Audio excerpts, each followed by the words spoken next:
Good day, everyone. I'm your host, Paul Lawrence Van. I'm host of Wealth Academy podcast and glad that you could be with us on this beautiful day.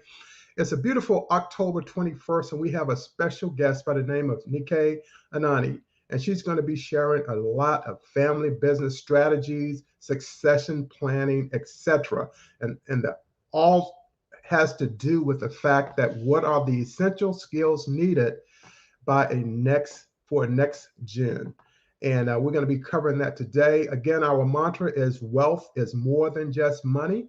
So, Nikkei, how are you doing today, my friend? I am awesome. Thank you for having me, Paul. Fantastic. We're glad to have you here because this is a very, very important topic and one that we don't want people to miss. I'm going to start out with her bio, which is really remarkable, and I'm going to share that with you all now. Nikkei Anani is a speaker, author, and consultant to next gens that seek to lead their family businesses. Nikkei is an executive chartered accountant in her family's enterprises and business, and she's also a business advisor for them. And Nikkei is passionate about helping others similar to herself that collaborate with family members and stakeholders focused on legacy businesses that would outlive them. This is beautiful. That's the legacy we have going here. And Nikkei is a graduate of University College London in the UK, beautiful UK that I've visited. And she has a degree in economics and she's worked with Deloitte London in international corporate tax. And she is from the beautiful country of Lagos, of which I have family members. So she's also one of the top consultants globally in the family enterprise world. And of course, we'll be talking about the essential leadership skills needed for a next gen. So, Nikkei, welcome to the show today. And I can't wait to get started because I'm going to learn something, and so is my audience. So, let's get started. What is your why? Why do you love working with Next Gen so much? Mm. I think just taking a step back, my why with my work with helping folks build generational businesses is so that they can have generational wealth. I am Nigerian of origin. I grew up in Lagos, Nigeria, which unfortunately is a poverty capital of the world. Mhm. We have 87 million people living on less than $1 a day. And so I grew up with a lot of absolute poverty and also with a lot of relative poverty surrounding me. And I guess that really etched and left a mark on my heart to Mhm. really want to see a reversal of that, to really truly see generational wealth in the community, both in Africa and in across the diaspora, such that we can build generational wealth and generational legacies. Because, like you said, wealth is beyond money. Yes. Wealth to me is opportunity, Mhm. is potential possibility. There are rooms in our world right now where the most influential sit in and they make decisions that impact most of us. And we might not know who these people are. These rooms don't necessarily come with a gala, a fanfare, press coverage, but quite often as one ascends up the financial ladder, you ascend up the social ladder and you have greater scope to make a greater impact on the world. And I believe that at this hour, as people of color, we cannot be left out of such rooms. We Yes. must be in such rooms because the decisions impact on us too. Yes. By 2050, Africa's population will double. Mhm. 1 in 4 people on the globe will be African. The Yes. global issues that we're seeing right now, food insecurity, climate change, Yeah. wealth inequalities impact us too. So we need a voice in those rooms. And I believe that ascending up the wealth ladder is a key way to get access to those rooms. So that's really my why. Well, I tell you, Nikkei, that is you touched on all points because that wealth gap is widening as we speak. Mm-hmm. Climate change is a big issue. We see the flooding, the hurricanes in the U.S. We see the deserts. Plants can't grow. We have so much taking place, and like you said, that poverty level is really devastating. Also, here in the United States, of course, we're going to have in 2050, the minorities are going to be the majority. Mm-hmm. That's why we're seeing so much on the political scale right now and how things are changing. And for me, I worked on Capitol Hill, so I know exactly what they're talking about. But I think a lot of the citizens are not really aware of it. And people of color, we have to get really engaged a lot more politically to try to get some changes as well. So you brought up some really wonderful points, and I really thank you for that. So let's talk a bit now about the fact that you're the co-founder of African Family Firms. How does your firm add value to your clients? So actually, African Family Firms is a non-profit association. I do my consulting under a different vehicle, Anani Consulting, and there I work with families privately. So African Family Firms is, when I started my journey in becoming a legacy consultant, it became super clear to me that not all families were ready to have a third party come into their families, be vulnerable on very sensitive matters like succession and wealth planning and what have you. But most families were ready to get into a community of family businesses. Unfortunately, in Africa, there are very few active family business communities, and that's what African Family Firms is. So our platform is aimed to champion generational wealth and generational legacies throughout the continent and in the diaspora. And we do that through 4 key pillars of activities. The first is a community, a network. So safe spaces in which families gather, very small amounts of families, 10 families that meet on a monthly basis, and they can share their issues, they can connect with one another, they can learn from one another. We also do a lot of education and training through primarily virtual these days on how to build a business that would outlive you, how to choose amongst your children who to take over, how to think about, dealing with passing on shares and assets and trusts and foundations and things like that. We also do research with partner organizations to investigate why it is in the community we haven't been seeing as much multi-generational success as we can. In Nigeria, the figures are quite shocking. Only 2% of family businesses will outlive the founder. And so we're partnering with organizations to find out who are these family businesses, firstly, their age, their sex, locations, industry. And then secondly, why this 2% phenomenon, and what can we do as an organization to curate packages and education to support families through generational transition. And then lastly, advocacy. So that's what African Family Firms is about, is building and supporting families with their social capital. We are of the strong opinion that it's not sufficient to just amass financial capital. Actually, what is key to building legacy wealth is social capital. And as you progressively move across generations, the importance of social capital increases over time. And so unfortunately, within the Black community, we've not been as intentional as other communities in building and nurturing our social capital. So this seeks to be a platform through which families can create a strong network with one another across the continent and in the diaspora. Yes, that's very important. In fact, with me, I'm an entrepreneur, and I have 2 young children, 2 teenagers. So my daughter, she's going to school for business next year to college.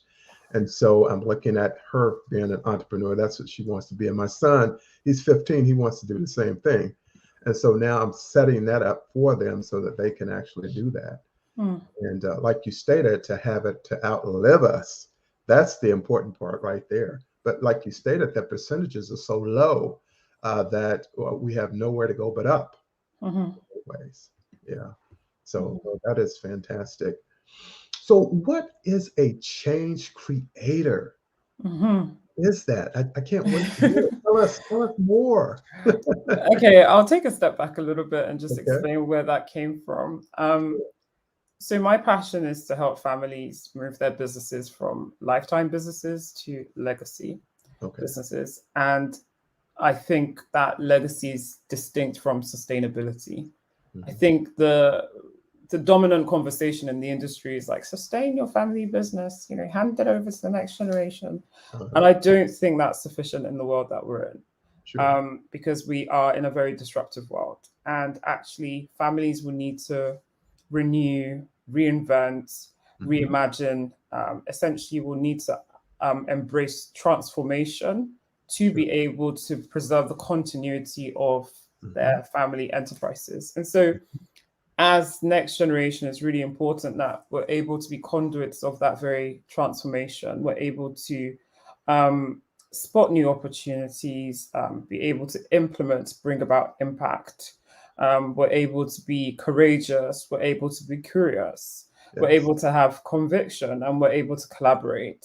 So that's what a change creator is Sure. those people that are able to spot new opportunities and not just be able to spot them, but actually take action and then Yes. have the art of precision implementation so that we can see the impact.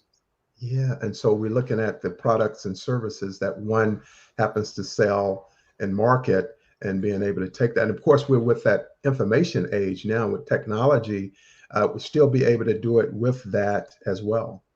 Indeed. I mean, so there are different elements of being a change creator. So it's Yeah. existing products and services into new markets, new geographies and things, Mhm. and or new products and services, Sure. new investments, Hmm. new business models, Yes. new joint ventures.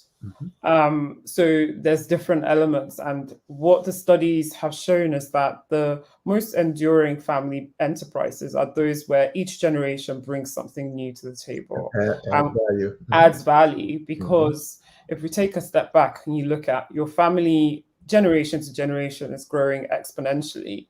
And so the number of mouths to feed, so to speak, is increasing, right? So we have to be very aggressive in our pioneering pursuit of new opportunities to ensure that the per capita revenue, profits, cash per head is keeping up with the rate at which the family is growing. And yeah. Oh, excellent, excellent. And again, with a lot of the younger generation into the STEM, that also helps accelerate that process, being in engineering, science, technology, math, etc. Yeah, that's really big here as well. So thank you for Indeed. sharing that. So Nikki, what skills are required to be an effective next gen leader? Because leadership just is no matter what industry is needed, and it needs to be very effective at that. Share what are some of the essential skills that a next gen would need to be effective. Mm. Firstly, conviction. I think it's really important that we have a very strong sense of purpose Hmm. beyond just dollars and cents, Sure. and very strong sense of values, vision, mission, but both corporately Yeah. and individually, Hmm. because they serve as a compass. Like we Yeah. are faced with so many decisions to make as business owners right now, and Sure. decision paralysis is real. Like you can Mhm. just be overwhelmed with, I can go in a billion directions right now, but having Sure. full clarity of purpose, Mhm. mission, vision, conviction Yeah. serves as that distiller. Um, Another one is courage, like I said. Yeah. So, courage to do, not just to see. Sure. Um, so, courage to act, and, to actually even see new opportunities is curiosity, to be able to suspend judgment, to be able to see new opportunity, to be able to learn, unlearn, relearn, Yeah. right? And then lastly, collaboration.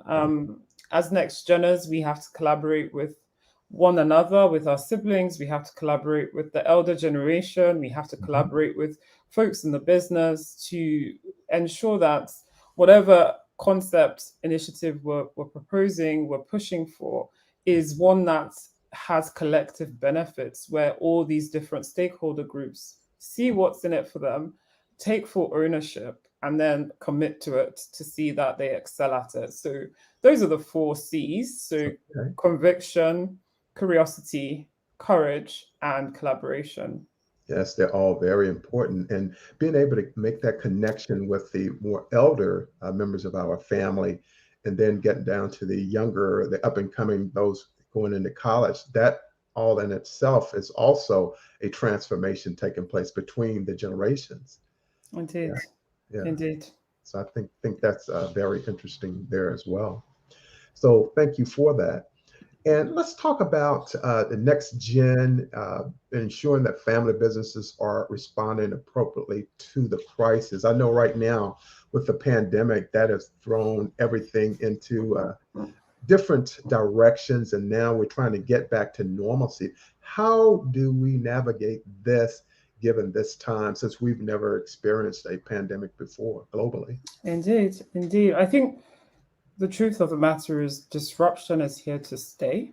Yes. Its nature might just differ. So the pandemic is just one form of disruption, but all the economists, work specialists have been warning us for the last 15 years about the fourth industrial revolution world, where we would see this digital acceleration and a need for us to really adapt, be agile in the face of this disruption and increased competition. But that withstanding, I think it's really important for families to understand that as a family, when you have a business, you need to not only make time to work in your business, you also need to make time to work on your business. So getting strategic, planning for the long term, and in a family setting, working on the business also entails working on the family. So building connectivity within the family such that there's a multi-generational mix where we can have diversity of thought, to blend the resiliency of the elder generation with the innovation of the next generation. So right now there lies a really great opportunity for reverse mentoring from the young generation to the old generation on things like digitizing, innovation, tech, and also communications as well. Communications. But also for traditional mentoring, the elder generation may have been through the war, or they were kids when the World War happened, and they've been through crisis, both as a world, as business owners, or as personally. And there lies an opportunity to share stories to help the younger generation in building resiliency. And I strongly believe that we have an opportunity right now as families to build connectivity through a cadence of communication, intentional communication on the family enterprise. And often my clients will say to me, yeah, but we communicate, we talk about the business all the time. Yeah, you talk about it like very from a tactical perspective. Exactly. And you talk about it on the fly, right? Whilst you're having dinner, but we're talking about a different level of the way you need to talk about your business. We want you to be thinking about, in 100 years' time, what do you want to see? Exactly. Yeah. And that's going to be a lot of change in there. That's a lot of, that requires not only time, but it requires emotional and mental space to truly co-create together. And that often requires that you need to get away from your daily activities in life. It's not something you just shove in the diary at 12 o'clock on Thursday and everyone just rocks up on Zoom and starts telling each other what they want to do in 100 years' time. Quite often we have to get to a place mentally and emotionally that's conducive towards true imagination of what's possible in the family, right?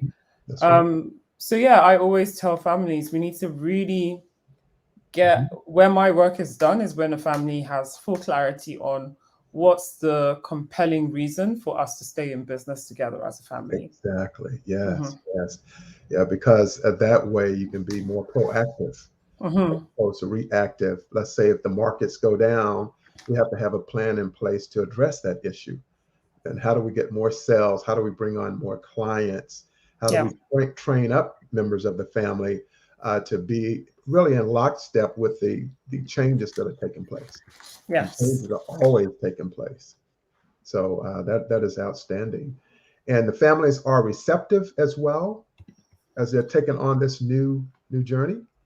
I think we've kind of been, a lot of families have been forced to allow for the eminence of the next generation, because this hour does demand the skills that they have, namely digitization, tech, and what have you. But I mean, there's naturally a lot of resistance with families with change, because change represents for a lot of families the inevitable, acknowledging that mom or dad will pass away. And that's Exactly. a tough reality to come to terms with, It is. or even that mom or dad retire. And for a lot of business owners, that's not necessarily something to celebrate, because there's a lot Exactly. of fear of what in the world am I going to do when this is what has defined me. After having done something their entire lives. Exactly, this is my Yeah. significance. Or even a lot of folks don't provide for their retirement. So Yeah. the average um the average business owner that retires at 65 would have saved up or invested 55,000 US dollars. Right. And Yeah. so there's a lot of anxiety over, goodness Mhm. gracious, How am I okay, going to make it? how am I going to actually eat? Yeah. Yes. so so yeah, it's really it's change is not easy to embrace. Yes. It's not, but Yeah. it does require, as you can see, this field Mhm. of family business and family wealth is very psychology, relational, behavioral, as Right. opposed to tactical. Technical. Yeah, Exactly. and I totally technical. agree. I totally agree. I'm feeling it inside right now. Yeah. Yeah, that's fantastic. Yeah. Mhm. So, Nikkei, what is your greatest wish for next gens at large? What do you see for them? What do you want for them and wish they would do in the coming Mm. years?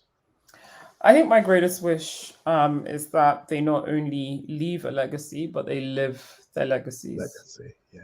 Um, I believe that legacy can be made both over time Yes. and over space. Hmm. And living a legacy is living one of impact.